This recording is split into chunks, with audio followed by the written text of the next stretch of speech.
It changed Mm, a lot up here, in me having control over my life.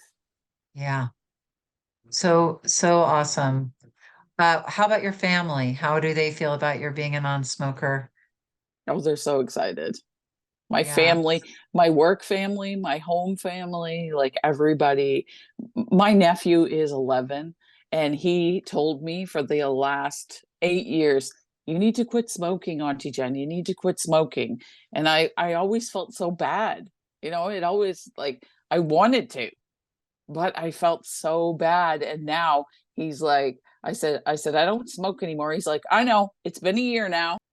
Hello and welcome to the Smoke Freedom interview series. Our series is based on people who have bravely and courageously put smoking in their past, their story of how they did it, and how they are moving forward in their life, what their life is now. And today I have Jennifer Sharkey from New Brunswick, Canada. And we were just talking about New Brunswick. I was learning all about it. So, welcome, Jennifer. Thank you for being here. Well, thank you for having me. So, Jennifer, tell us a little bit. Start off by telling us how long you now have been a non-smoker. I became a non-smoker on April the 17th of 2022. So a little over a year. That's I fantastic. And how has it been being a non-smoker for a little over a year? It's shocking. Like I can't believe that it's been a year already. When I think to the last cigarette I smoked, it seems like just yesterday. And do you ever go out with people who are smoking and just be the non-smoker hanging out with the smokers? Yes, I do. Yes, I Yeah. do. I actually enjoy the smell of it, Yeah. which a lot of non-smokers don't, but I do. I go out and I'm just like, oh, that smells good, but I don't It's want one. well, good. That's funny because me too. I like the smell of cigarette smoke in certain circumstances. There's Yes, sometimes if it's stale or if it's, wet. there's If it's yeah, there's certain raining, yeah. But yeah. sometimes I'll walk by people smoking, and I am never that person that goes like that. I'm like, I remember when I did that, and I Oh don't want to yeah. do it anymore. But it's like Yep. walking by a donut shop, like you can appreciate the Yep. smell without having to go in and buy one, right? Yep. Um, so now my next question is, how did you start smoking? I started smoking when I was about 14 years old with the kids in the neighborhood. Everybody was doing it, so I did it, Yeah. and some people didn't do it long, but some of us did. I did it for a Well, long time. now because you're Canadian, because in Canada, smoking is pretty prevalent. Like I remember living in Toronto for a summer, and I remember, first of all, Canadian cigarettes are totally different. Like you've got Craven A's, right? Do you still have Craven A's? I mean, maybe because you're Uh, not out buying them, but like there were these different ones I other than don't the think, The yeah, United States cigarettes. the American cigarettes are totally different than the Canadian cigarettes. I live and work in border communities, so I know the American cigarettes, and they're quite a bit different in their taste. And Craven A's, I think, are pretty much gone now, but they have still like John Players. That probably would have been around Yeah, when yeah, you yeah. De Maurier, things De like that. Maurier. Yeah, Yes, that's right. De Mauriers are big. They're like the yes. fancy cigarette. Oh, that's what I smoked for a long time. I loved them. Really? Yeah, yeah. Um, so you were about 14, and that was like the cool kid thing to do because you seem like you're Everybody was probably doing pretty it. cool. Yeah. And how did have you like over the years between 14 and when you finally became a non-smoker, what were some ways that you stopped smoking before, like or tried to stop smoking before? I really was like, I'm somebody who, when I put my mind to something, I do it. Okay. So you didn't And try to quit smoking before. that is the one thing that I was never able to do. Oh, okay. And it frustrated me so badly. I tried, cold turkey is the biggest thing. I tried gum. I tried those um, little inhaler thing the doctor gave me. Um, Right. I tried different things, but it was the one thing in my life that I could not get control of. And it frustrated me terribly because, like I said, if I put my mind to something, I'm going to do it. I'm Yeah. a procrastinator, but once I make up my mind, it's done and done right. And that I could never do. I would be about Interesting. 2 or 3 days, and then I'd be like, where's my cigarette? Like I have to Hmm. have everybody said to me, it's just a craving, it'll go away, but it wasn't. It wasn't a craving. It was like an obsession. It was Mm, like, where's my cigarette? Where's my cigarette? Where's my cigarette? Where's my cigarette? I couldn't think or do anything else because I wanted a cigarette every time I tried to quit. And so yeah. I was skeptical when I found your program. I was like, yeah, I don't think so, but anyway, we'll try it. And Well, what did you think about hypnosis? Like what did you think about the hypnosis part of it? I loved it. Hmm. I But were you go in skeptical up front going in? Like, were you like hypnosis? Like, is this weird? Or when were you like, oh, cool?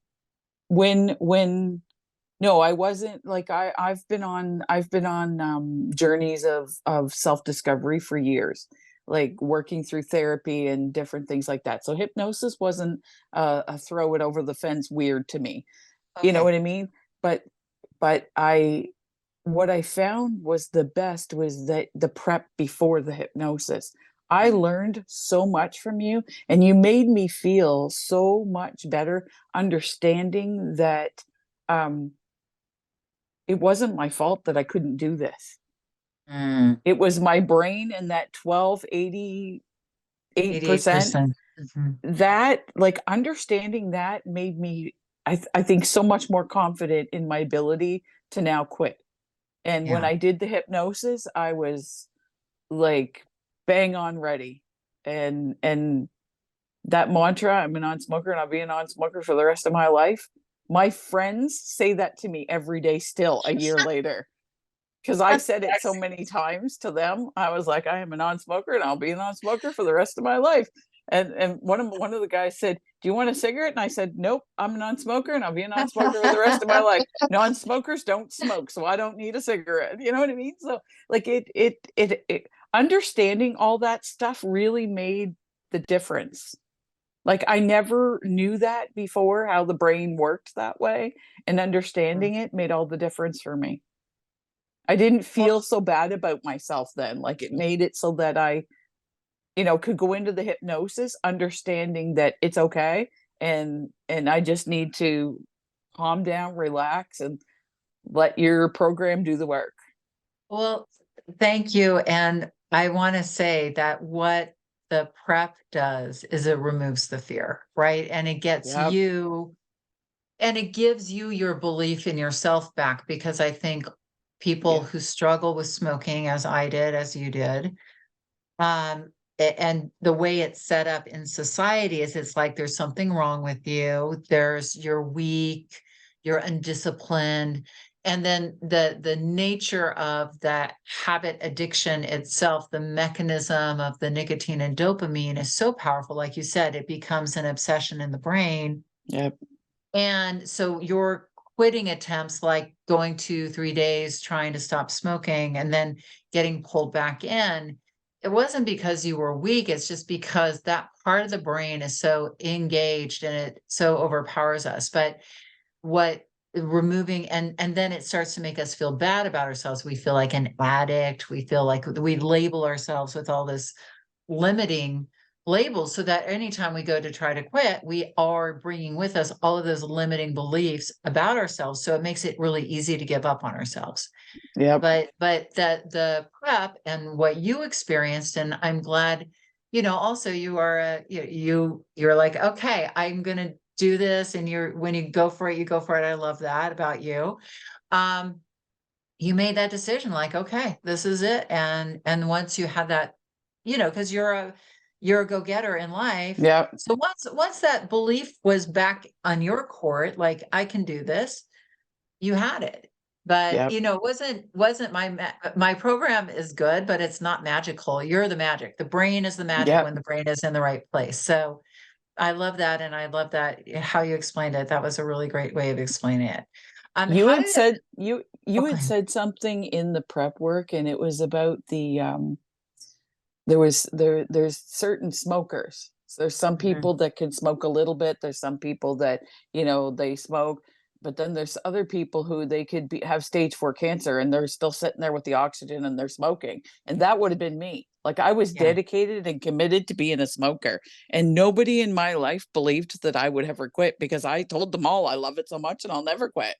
Right. So the Yeah. fact that when I hit the 1 year mark, I had a lot of people say, look, you had me convinced that you would never quit, you know? Right. But when Wow. you said that, it sort of made me see that, yes, okay, this is not just like I was pretty committed and dedicated and to being a smoker. And once I seen that I didn't need to be, that this was not my fault. There is a something going on in my brain that needs to be switched around. And once that's switched around, I can do what I need to do. And I was able to do it. What made you decide to quit? Like what made you decide other than like being convinced, but like prior to like before you enrolled in the program, was there something that you wanted to stop, or were you just like you were curious about the program itself? Like what made you decide that you were going to make that decision to try to stop smoking? My health. I have Oh, known I have known for a long time. I've told my kids over and over again, like, don't ever start. This, if you learn nothing from me in your life, learn this. Do not ever start because I have struggled to get off of them. Like I've wanted to and wanted to and wanted to. I loved smoking. I loved the social aspect of it, but I knew that my health was not in a place. Like I would lay down and I could hear myself. I'm a paramedic and I use a stethoscope to listen to people's lungs, and I didn't need a stethoscope to listen to my lungs when I laid down. So I wow. knew it was not like I needed to quit, and I just could not figure out how to do it. I tried everything and it was not working. I had no control there. And I've seen your program and I was like, you know what? A carton of cigarettes costs more than that program. Right. I'm gonna try it. Wow. Okay. Thank you. Oh, well, thank you. That is so cool that you are a paramedic. Did you work through the pandemic? Were you, Yes. uh, oh my gosh. Well, thank you for your service. That is It amazing. was scary, but thank you. Everybody has a job to do, and I couldn't do anybody else's job. My job is where I belong. Wow. It must be feel very gratifying to be helping people in the way you help people as well. It That's it amazing. was it was very scary, but I was so glad to be there to help, you Hmm. know. But it was Yeah. scary. I Yeah. was Oh gosh. petrified to bring it home. Yes. I have Oh, an I aunt know. who's I have an aunt that I lived with at the time that was very sick. She has Lyme disease and her immune system's not good. So I was Mhm. petrified to bring that home to her, Mm. you know? Well, yeah, you must have had to be extra careful. That I is, had yeah. to, I had to, what's the word? Live in my bedroom. I So lived many people separately, had to live in their quarantined. bedroom. Yeah, Yeah. do Yep. self-quarantined. Yeah, a lot of Yep. doctors had to do that too. I have Yep. a friend who had a husband who was working around the clock and he would just go home and sleep in the separate guest bedroom and then Yep. head back out to work. We Yep. forget that we lived through that in this weird way. Our brain doesn't kind of let us remember that, but I'm sure it's very present for you when you start talking about it. Oh yeah. It's almost a PTSD, you know? Yeah. Oh, for sure. I really Yeah. think it is. For Yeah. most of us, it's some sort of Yep. weird PTSD. Well, let me Yep. ask you, like, here a year from now, like from becoming a non-smoker, how is your life better? Like how are your lungs? How is, your life on a day-to-day basis better as a non-smoker? Well, within 3 days, I could hear a difference in the way I sounded when I laid down. 3 days. Wow, That's all it took. It that's was amazing. it was amazing. Um, and the money I saved was like I feel better. I'm that is I was what 9 months, I think, as a non-smoker. And then I thought to myself, well, it worked for the non-smoking. I'm ready to get myself in shape now. Because over COVID, being locked up in my bedroom when I wasn't working, I put on 40 pounds.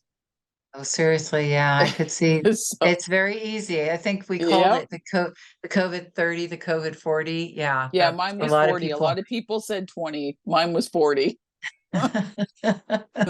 So I was like, okay, it's time to get in shape. And I went out and got myself a treadmill and I started your program and I love it. Like I feel so Wow. much better. Oh, I'm so I glad. feel better here. Like it's all here. It changed Mm, a lot up here, in me having control over my life. yeah. So awesome. How about your family? How do they feel about your being a non-smoker? Oh, they're so excited. My Yeah. family, my work family, my home family, like everybody. My nephew is 11 and he told me for the last 8 years, you need to quit smoking, Auntie Jen. You need to quit smoking. And I always felt so bad. It always like I wanted to, but I felt so bad. And now he's like, I said, I don't smoke anymore. He's like, I know, it's been a year now. And he's proud, like he's like, I'm glad you did it. And then he'll look at Oh. my sister and say, you need to get back off because my sister quit. She was off them for 3 years and went back just recently. And my nephew's like, you need to do the same thing, get back Ah, off them. But well, you're a powerful role model for him. That's awesome. I'm happy to be off them. So, and I get that you're very proud of yourself. I get I am. yeah. So I guess my last question for you, because this has been amazing and so inspiring, Jennifer. You are a very inspiring person. Um, what would you, how would you advise somebody who wants to stop, but maybe doesn't believe in themselves quite yet, or, was maybe in the same place you were, like, what would be that step one, piece of advice that you would give somebody? Sit down and listen to your program. Ah, well, I do wasn't trying do to get the a plug for the program. no, but do the prep work. Like it's if everything is life in life is what you put into it. And I Yes. really really believe that if you have the right understanding, you can do whatever you need to do. And I didn't understand, Mm, you know so yeah. I guess my biggest thing is don't give up, like, because the answer's there. You just got to find it, right? And when i Yeah. when i found your program, it was the answer I needed. Yeah. Like, don't give up. It's like the other program. Every day is not a day to quit. You keep going. Don't start over. Yeah. And I think it's like you were saying earlier, when you get that belief in yourself back, because I Yep. believe most people who struggle with smoking are powerful people, but they just don't know, how powerful they are in this area of their life. I always say to people, because like you said, I help people with weight and I help people with smoking. And when we're down on ourselves in a specific area of our life, the way we communicate is harsh, very critical. Yep. But in other areas of your life, like, look at you, paramedic, you're a successful person, you have a family, you're highly functioning. And the way you communicate with yourself in those areas, like, you would never give up on a patient, or, Nope. going to, like, you would just, like, resilience, for days. Yep. So it's the belief piece that gives you that resilience. So I would say what I'm taking from what you said, other than a plug for my program, is to believe in yourself and believe you can do it. And that's going to give you the resilience to take that first step forward, whatever that is. Yeah, don't give up. Like, keep looking. The answer's there. Yeah. Well, very powerful, Jennifer. Gosh, this has been a joy talking with you. Thank you for your time and continued health and continued smoke freedom. Thank you so much.